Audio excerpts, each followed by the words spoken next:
కూడా. ఎచ్చర్ల నియోజకవర్గంలో పార్లమెంటు సభ్యులు కలిశెట్టి అప్పలనాయుడు వారి క్యాంపు ఆఫీస్ నుండి సభ ప్రాంగణానికి ముందుగా రణస్థలం హెడ్ క్వార్టర్పై స్కూల్ గ్రౌండ్లో జరిగే ఆటో డ్రైవర్ల సేవలో కార్యక్రమానికి స్వయంగా ఆటో నడుపుకుంటూ వచ్చారు. రణస్థలం హెడ్ క్వార్టర్లో సుమారు 100కి పైగా ఆటోలతో ఆటో డ్రైవర్లతో కలిసి 2 కిలోమీటర్ల మేర ర్యాలీ నిర్వహించి ఆటో డ్రైవర్ల సేవలో కార్యక్రమాన్ని ప్రారంభించారు.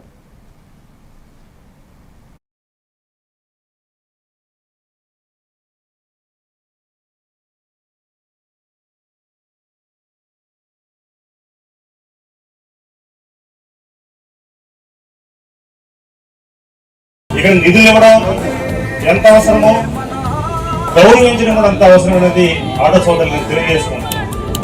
ఎందుకంటే ఈరోజు మన ప్రభుత్వం ఎప్పుడు కూడా ప్రజల పక్షాన ఉండాలి, అన్ని వర్గాలకు అందుబాటులో ఉండాలి, అన్ని వర్గాలు ప్రేమించాలి, గౌరవించాలని ఒక సంకల్పంతో ఈరోజు సాక్షాత్ ముఖ్యమంత్రి లాంటి వ్యక్తి మహిళలకి ఉచిత బస్సు సౌకర్యాన్ని కల్పించి ఆర్థికంగా నష్టం జరుగుతుందని ఆలోచించి గౌరవ ముఖ్యమంత్రి గారు ఆటో డ్రైవర్ని ఆదుకోవాలి, అలా ఆర్థికంగా స్థిరంగా పెట్టుకోవాలి, వాళ్ళకి ఆర్థిక భరోసా ఇవ్వాలి.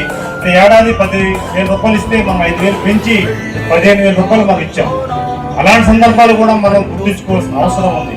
అదే సమయంలో ఎటువంటి హెరాస్మెంట్ లేకుండా ఆర్టీ అధికారులు కానీ పోలీస్ యంత్రాంగాన్ని కానీ ఆదేశిస్తూ ముఖ్యమంత్రి గారు చెప్పారు.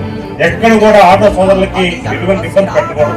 ఆటో సోదరులు కూడా నేను రిక్వెస్ట్ చేస్తున్నాను, ఎప్పుడు కూడా మన నిబంధనలకి వ్యతిరేకంగా వెళ్ళకుండా మనం చూస్తున్నాం. చిన్న నిర్లక్ష్యం వల్లే